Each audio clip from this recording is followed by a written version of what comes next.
Assalamualaikum, halo teman-teman semua. Sebelumnya, perkenalkan, nama saya Nia Angelia dari Prodi Perbankan Syariah kelas 3C. Video ini saya buat untuk memenuhi nilai akhir mata kuliah Ekonomi Mikro Islam. Dalam video ini, kita akan membahas mekanisme pasar dalam Islam.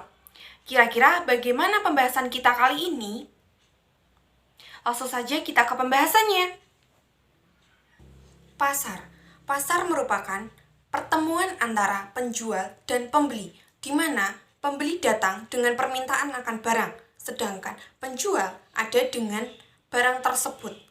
Dalam konsep Islam, penetapan harga dilakukan oleh kekuatan-kekuatan pasar, yaitu kekuatan antara permintaan dan penawaran. Islam memaparkan bahwa pertemuan antara permintaan dan penawaran harus dilakukan tanpa adanya paksaan dalam melakukan transaksi pada tingkat harga yang disepakati. Dalam hal harga, para ahli fikih merumuskannya sebagai the price of equivalent. Konsep ini mempunyai implikasi yang penting dalam ilmu ekonomi, yaitu keadaan pasar yang kompetitif. Selanjutnya, keseimbangan antara permintaan dan penawaran. Semakin harga turun, maka permintaan pun akan naik. Namun, jika harga naik, permintaan pun akan menurun.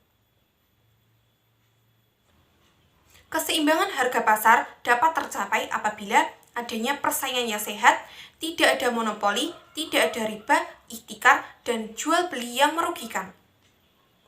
Dalam konsep Islam, satu penjual, dua penjual, atau lebih dari itu tidak dilarang keberadaannya selama mereka tidak mengambil keuntungan dari batas normal atau keuntungan normal.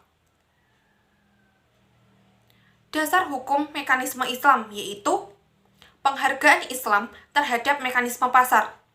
Berdasarkan Allah Subhanahu wa Ta'ala, bahwa perniagaan harus dilakukan secara baik-baik karena suka sama suka. Hal ini sudah tercantum dalam Quran Surat An-Nisa ayat 29. Selanjutnya, bagaimana mekanisme pasar dapat berjalan dengan baik?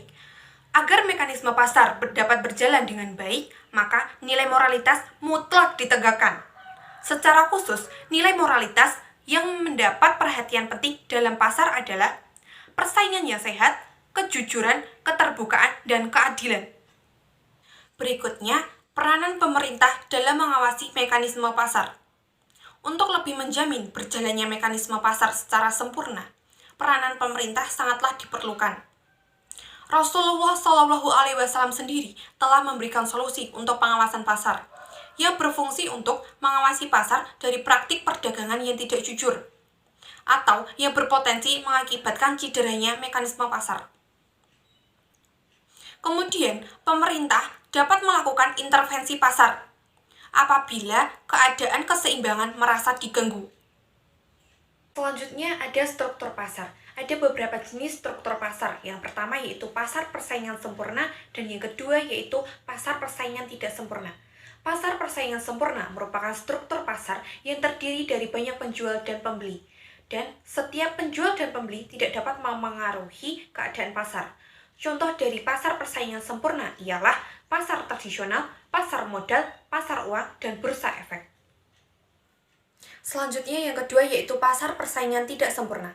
Ada beberapa jenis pasar persaingan tidak sempurna, di antaranya pasar monopoli, pasar oligopoli, dan pasar monopolistik. Yang pertama yaitu pasar monopoli. Merupakan suatu bentuk pasar di mana pasar tersebut dikuasai oleh satu pihak yang memiliki kuasa lebih. Contoh dari pasar ini merupakan Pertamina, PDAM, dan lain-lain. Yang kedua yaitu pasar oligopoli. Merupakan pasar yang terdiri hanya beberapa perusahaan yang memiliki ukuran modal yang relatif besar. Barang yang dihasilkan pun berbeda. Contohnya seperti produsen mobil.